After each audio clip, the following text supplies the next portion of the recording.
High FM, 101.9 megahertz of life. Let's talk about this concept because I think it's really, really fascinating. The FIRE movement is financial independence. Let's understand this. What is the FIRE movement? What is financial independence? What does that really mean, especially in today's very, very difficult environment? To help us understand it, we're joined by Liron Mazor. He's a wealth coach at Greengrass Wealth Management. Liron, a very good morning.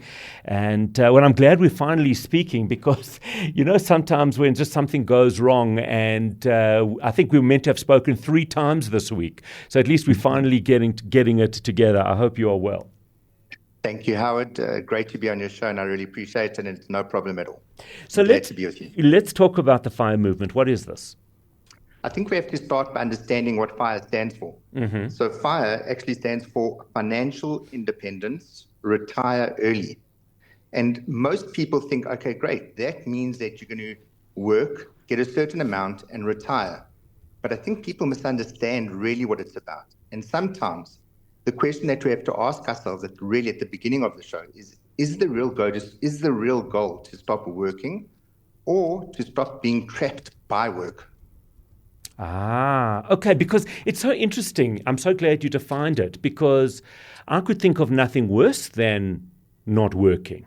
I want to be productive. I get miserable if I'm not working.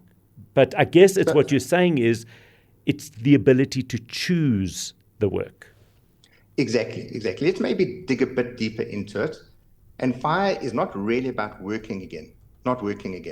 It's about never being trapped by a salary. The idea is to spend deliberately, save aggressively, invest consistently, and build the ability to choose. What does that mean? It means that there's a basic formula. You need to take your annual spending, times it by 25, and then make sure that from your total, you don't draw more than 4% per annum. There's actually interesting research that's been done on this. That's actually gone into this FIRE methodology and movement. And there's a nice research paper done by Laura Sunday. Mm-hmm. And in it, she describes really as work is optional, and many followers really choose meaningful work. Full FIRE usually favors higher earners, however. The philosophy is broader than the outcome. Financial freedom is not a date, it's a growing ability to choose. So it's all about choices and making the choice, being free to choose, being free to decide where your time, for example, and where your effort should be placed. 100%. I actually heard about FIRE maybe 7-8 years ago when it first started, around about that time. Yeah. And I thought, these people are just lazy. So funny because when my producer sent me this, I hadn't heard of FIRE, and I thought there was not lazy, but I just thought, no, I don't want this. But then when I started to read a little bit more about it, then it started to make sense because many of us do spend our lives working very, very hard in an area that doesn't certainly I'm one of those. I spent 15 years as a commodity trader.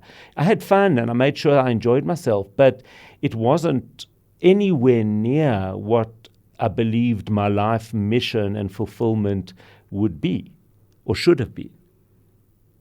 There's actually interesting data that's come out. There's a book called Retire Mentality. And what they say in that book, and I know that FIRE maybe is more for younger people, but the concept which you're saying is exactly the same, is in the research that they did in that book, is that they found that most people, when they got to the age of 65, specifically men and retired, were normally dead within a 5 to 10 year period. And the reason for that is because everything and their purpose was just gone. So they had nothing really to drive them anymore. And we, in our minds, come to this belief that says, great, 65, we have to stop working. But that's not the case at all. 65 is maybe just the beginning of your next occupation or your next ability to be able to grow. We had to grow and we had to make sure we maximize our time doing that. Retirement is vital and it's enjoyable. But if you're not mentally stimulating yourself, you can't do anything during your days. Yeah, I also think that also once men retire, they die soon because their wives kill them. Well, Howard, you've obviously got more guts than me to be live on the radio, so I commend you for that. But okay, let's talk about. So how does one go about gaining financial freedom? Because and this is, as you say, designed towards younger people. Let's start there. When does this need to start? So it's really a choice. What we need to come back to and understand is that it's the idea is that you can retire as young as possible. Why do you want to retire as young as possible? Because you want to choose if you want to make work optional, not because you might want to stop working, but because you want the freedom if you're in a job or something that you don't enjoy to be able to leave or to find something that can really stimulate you. So the numbers are clear. Let's use an example of 30,000 Rand per month in terms of a monthly salary. If we convert that then to an annual salary, that's 360,000 Rand for the year. We times that by 25, that gives us 9 million. And then from there, we draw down 4% per annum. That's our starting point. Now, if we wanted to extend that to see what the bigger numbers look like, we could say, okay, somebody that's got a salary of 80,000, times that by 12 to give us an annual amount, that's 960,000. That then gives us a total classic target of about 24 million. Now, Howard, when I was going through these numbers, I felt like, geez, how do we make sure that people don't feel despondent? Because they could learn and say, geez, this sounds unbelievable. What a great movement to be able to be part of. But what happens if I'm not there yet? And I felt that it was important to maybe lay out 4 steps that you could actually start building towards making sure that you could join the FIRE movement. And the first one is making sure you've got emergency freedom. One needs to make sure they've got enough money for any unexpected bills, especially if a crisis comes across. Next is making sure you can deal with your debt, really the core basis of trying to build up towards this FIRE methodology. The next is career freedom. That means that you've got enough money to leave a harmful job or change direction, specifically for a 5 or 6 month period. And then ultimately making sure that you've got your fundamentals right, where you're investing, looking at other ways to create long-term wealth. We spoke about our definition, or our fundamentals are spend deliberately, save aggressively, invest consistently, and build the ability to choose. And it's really about choice.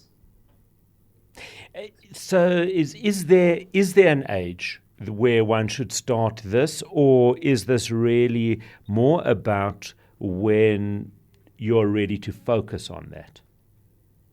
I think that's a great question. And let's maybe look at Warren Buffett. Warren Buffett, when he got married, he decided he wanted to save money because he really believed in this concept. And so what he did is, instead of buying for his baby a cot, he actually used his drawers, chest of drawers. Oh, gosh. And they converted that into a cot because he was so focused on making sure that he was saving aggressively and investing consistently. So the fundamentals we know work. The choice of when you want to start is really how important is this for you? And it's about desire. How much do you want this? How much are you going to make this your priority? Or is it that you're going to rather turn around and say, you know what, I'll live for today and I'll worry about tomorrow later? But that's an incredible amount of commitment. Most of us don't have that commitment. Without a doubt. But there are people that turn around that ultimately are able to achieve this because of the commitment. Right. So you start at whatever age it is, and you just got to make sure that is always moving in the direction, or always moving towards achieving that goals. Does that not place enormous pressure on young people who do have very, very real challenges and financial expenses during the younger part of their life? I think that's a great question. And I think specifically if you've got children, it's definitely a lot more complicated. Yes. But again, it becomes desire. How important is it for you? The problem that we've got in today's society is that many of us want to live a good life because of what we've seen on TV. We want to be able to live a good life because we see our friends and family living good lives. And sometimes we feel like we're complete failures if we're not. So it takes an immense amount of maturity, I'd say more than anything else, to be able to want to become part of the FIRE movement. Because if you don't have that maturity and you don't feel comfortable with who you are, and say, great, I know over the long term, this is far more important for me because the freedom that I get supersedes everything else. So in the short term, yes, it's going to be difficult. But in the long term, the rewards are far greater. Definitely, without a doubt, easier said than done, and not for the majority of people. There's an interesting stat in South Africa where what they did is that they did an interview to try and understand really where is the retirement mentality within South Africans. Yes. And what they found is 2 in 3 adults in a 2003 survey had no retirement plan or only a vague one. 71% of the respondents with a plan expected to keep earning after formal retirement, and 6% was a widely quoted National Treasury estimate for people on track to retire comfortably. So with all of these pressures of living like the Joneses, wanting to live for now, wanting to live like we see on TV, it's so easy to get caught up in it. And yes, it's hard. And the question, I think, is something that we started off at the beginning of the conversation, and that's really about being lazy. Or we feel like people that want to retire early want to be lazy, and it's not about being lazy. The question is, if you really want this, are you going to work on yourself? Are you going to work on making sure that your mindset is right, that whatever stumbling blocks you've got that are mentally holding you back, you can continue to do? Are you going to commit yourself to your job where you feel ultimately can open up doors, and that can help you earn more income, and that can help you save more? So I think it's a combination, not simple. Not at all, but so important to think about it. Melissa says one of the issues that needs to be addressed is the fact that 90% of South Africans have 80% of their salary go to debt and debit orders even within the first 5 days. And, that's really what you're talking about, is getting to that point because of lifestyle choices, I guess. Right. I think South Africa is a bit hard because we've also got a lower income group. Yes. And I think there's a lot of pressure on that income group. I think specifically also the interest that they have to pay on debt is exceptionally high. I don't feel that there's a lot of opportunity necessarily for them to try and step out and be able to move into their own careers just because from a knowledge and experience and maybe a community around them that's been able to do that. And I think that, again, today's society, we've set such high expectations for ourselves that it's very difficult to turn around and say, you know what, I'm going to move to a low-income area or a lower-income area for now, or I'm going to live in an apartment, not in a home, but in my same area. Those are big choices and sometimes difficult choices to make. Yep, and that is where we do need to leave it, but absolutely fascinating. Howard, do I have 2 minutes to write to give you a quick poem? Yes, no, you do. Okay, fantastic. Go for it. Because you even feature in this poem. Oh, whoa, okay.